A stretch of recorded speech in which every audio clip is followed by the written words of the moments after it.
Hello, and welcome back to 3D Printing Basics. This is episode number 18, and in this episode, since it's the last one that I will be releasing this year, we are going to be going over some of the most significant news from the world of 3D printing this year. Before we get into it, I would like to ask you to please follow and rate this podcast and give it a 5-star review. We're really close to me having to suffer through the experience of an Ender 3, and we are also super close to 100 5-star reviews, in which case I will be giving away an SVO7 to one of my lucky listeners. Also, I just wanted to say from the bottom of my heart, thank you so much for all the amazing support this year. When I started this podcast just a few months ago, I never would have imagined that it would grow to be this large this fast. I'm truly grateful to each and every one of you that has decided to tune in. Thank you for carving out a little bit of your day to listen to me. All right, with that being said, let's get into some of the biggest events that I think happened this year.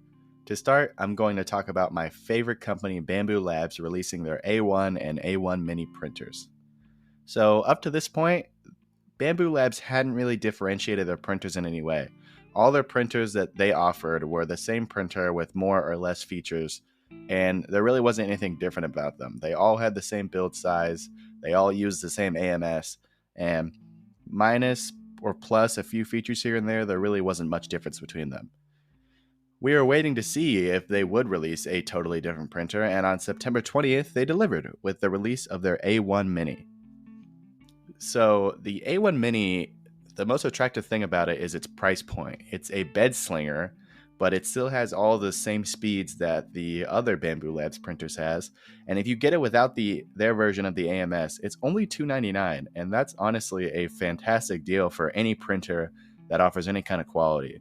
I mean, I remember the days when Ender 3s were almost that much, so it's definitely cool to see something that is such a step up and so much better than an Ender 3 going for the same price that they used to go to. This thing has full auto calibration. You can do the 4-color printing.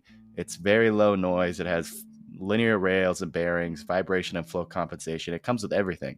The only knock that I would say it has is obviously it's a mini, so it has a smaller build volume, only about 180 millimeters cubed compared to the 256 millimeters cubed that you get with the other ones. But overall, it's called the Mini, so you know you're getting a smaller printer, so I wouldn't even say that that's a negative to this thing. It's honestly just a really sturdy and super solid printer. This printer received a lot of high praise for its ability to print just as well as the other models, and at only a fraction of the price. Another few knocks on it that I would say was the excess filament dispenser or lack thereof.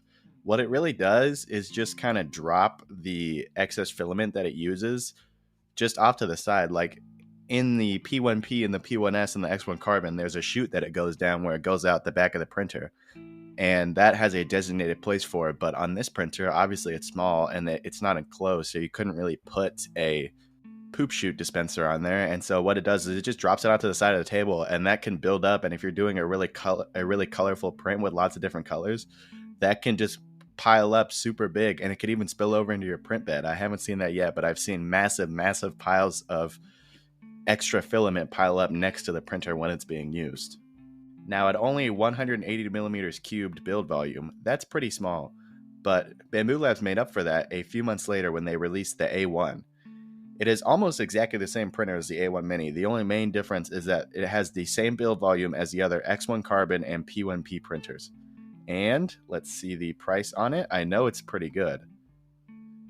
Looking at it now, the price of the A1 is only $399, so that's honestly really good if you're just getting the A1 and not the A1 combo that includes the different version of the AMS on it. So that's honestly a really good deal for a really good bed slinger type printer. To me, it's very similar to all the other bed slingers out there, the Crealities, the Prusas, anything you find. It's got the higher speed, it's got everything that you want, but it's a fraction of the price. So that's honestly really good, and I could go for one of these. I'm really looking into it. I think I'm going to purchase one of these for myself. So the different AMS system is pretty interesting. So rather than sitting on top of the printers like the AMS systems on the other Bambu Labs do, this thing sits on the side and carries 4 spools and does the same thing that the other AMS does. But what this does is it makes it take up an even larger footprint. Even the A1 Mini, it takes up a larger footprint than the P1P, P1S, X1C, all those other printers do. So that's pretty interesting that you're getting something that's called a mini, but if you get it with an AMS system, it actually takes up more room than the bigger printers. Now, that's something to take into consideration. If you have the space but don't want to spend the money, then the A1 Mini and the A1 is obviously a really good option. But if you're tight on counter space, then you might just want to consider going back to the tried and true P1Ps. All right, to keep the theme of new printers going, I'm going to talk about Prusa printers and the printers that they release. Mainly the XL is what I want to focus on first. Also, side note, I know they didn't technically release the XL this year, but they started shipping orders this year, so I'm going to count that. The Prusa XL was something that I was very excited for, which is ironic because I still don't have one. I never got one. The main selling point, of course, is that its huge build volume is 360 millimeters cubed, or double the print size of the A1 Mini, and that's really large. For us American listeners, that is over 14 inches cubed of build volume, so you can really print some crazy stuff on that, some giant stuff. It also has an option to put an automatic tool changer on it and up to 5 tool heads. And basically what the tool changer does is, rather than switching out the filaments, it switches out hot ends. So it will switch out the whole entire hot end assembly with different colors loaded into it. So you can print up to 5 different colors seamlessly with this. And this is just Prusa's way of combating kind of the AMS system that Bambu Labs has to offer.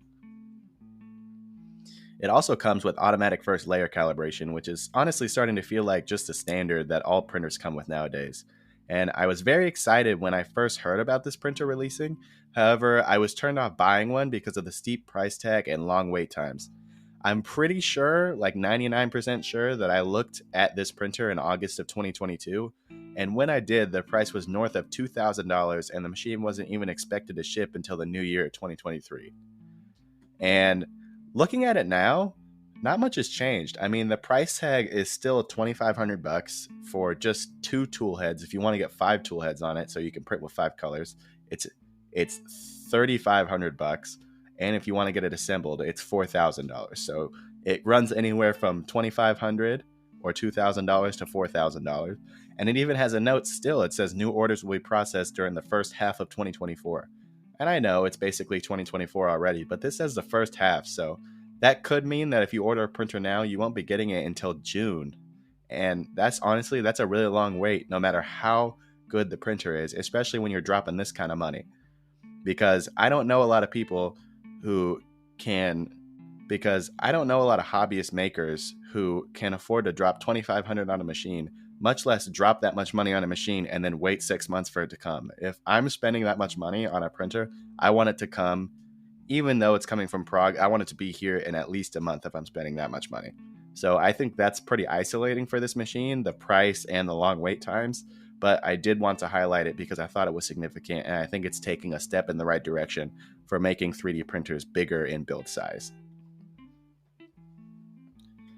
All right, the final printer drop that I wanted to talk about was the Prusa MK4. And this drop was honestly really interesting. It was clearly rushed in response to Bambu Labs. I remember when the first trailer for the MK4 dropped, it was almost immediately after the Bambu Labs P1P came out.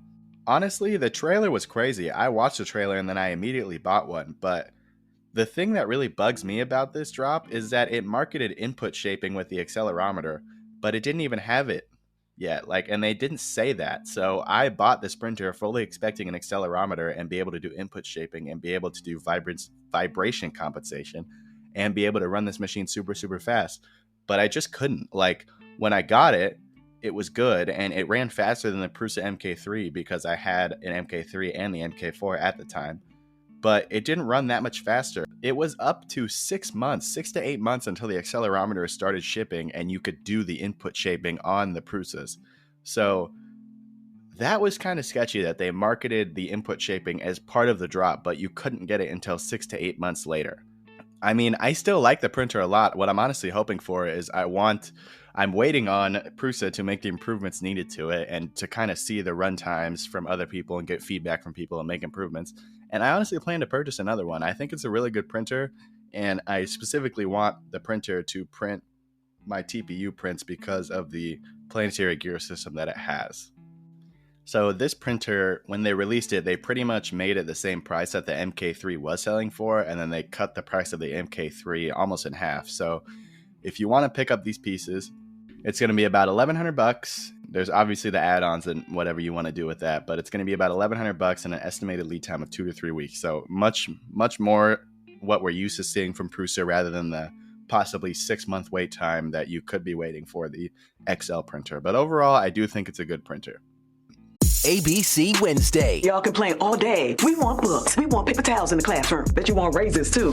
I'm still waiting on the paper towels. Abbott Elementary returns with the new season. We asked the district for more after-school programs. They gave us $50 for class pets instead. Critics cheer. Abbott Elementary continues to be one of the funniest and most beloved shows on TV. What y'all doing out there? Taking bribes. Proud of y'all. Abbott Elementary. Season premiere Wednesday, 9:30, 8:30 Central on ABC and stream on Hulu. Okay. Now that we've talked about some of what I think are the most significant printer drops of the year, I want to talk about some of the headlines of 3D printing that we saw throughout the year. I pulled up a few articles of what I think were the most significant or coolest events, and this first one is about 3D printed housing. I've been seeing a lot about 3D printed housing throughout the year, and I honestly didn't really believe in it. I didn't think it was super practical, and I didn't think it made a lot of sense, but then I came across this article about how a group in Denmark is planning on 3D printing student housing for a college. What they are planning on doing is printing 6 buildings out of concrete, and then those 6 buildings are going to have 6 apartments in each, so essentially 36 student dorms for people to live in. And this was pretty interesting to me because I always thought that if 3D printed housing was going to take off, it would only be in tiny homes, because I just didn't see that 3D printed housing on a mass production type scale or even a bigger home style scale was going to make a lot of sense or be super practical, because one of the things that I thought was that it takes forever and it uses a lot of material that isn't super stable. Like, it uses concrete, sure, but I didn't think that layers and layers of concrete together would create a super strong base. But what do I know? I don't know anything about 3D printed housing. That was just my opinion. I pulled up the article here, and it says that a company was commissioned by the school to build these places.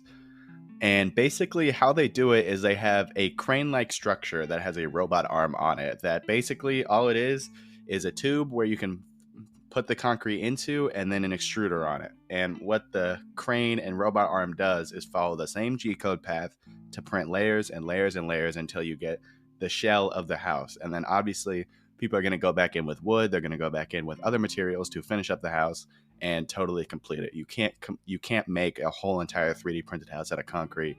It just doesn't make sense.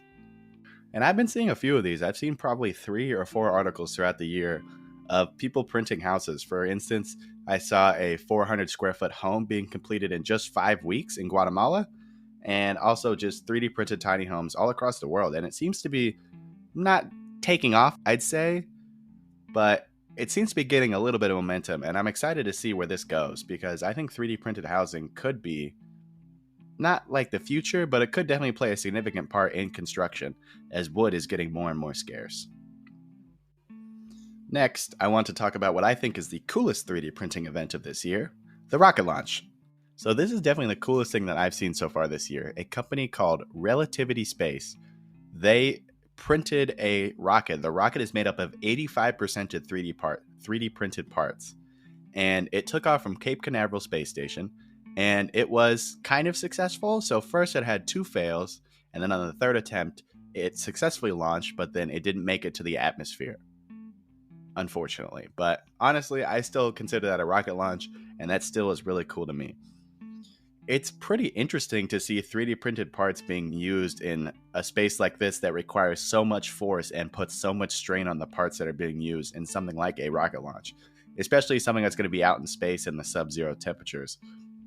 It's really exciting to me. I love seeing stuff that's being used in an engineering space like this, and it just really shows how 3D printing can be used for so much more than just like your typical plastic parts like toothbrushes or stuff like that. It can be used in the harshest of conditions and still work well. This opens up a whole lot of opportunities for 3D printed parts to be used in the space area, or in the, on the space station, or on the moon, or even if we decide to travel and leave this Earth, 3D printing will play a huge role wherever we decide to go. And it's honestly just super cool to me and something that I really enjoy and really hope to see people keep building on this space. The last thing I want to talk about is the company Apple. I'm sure a few of you might have heard of it, using metal 3D printing in its Apple Watches. So what I'm seeing here is that Apple, obviously it's the largest company in the world right now, is experimenting with 3D printing to fabricate the steel chassis for its future Apple Watches. And this is honestly something that's really cool for me because metal 3D printing was something that I thought was years away from being perfected. And if it's something that even Apple is considering using for its Apple Watches, it's shown to me that metal 3D printing has developed a lot faster than I thought it would be and could play a huge role in the manufacturing industry sooner than what I thought. And that's honestly super cool for me to see. So what these companies do, there's a couple companies that are in contention, but obviously they haven't decided on something yet.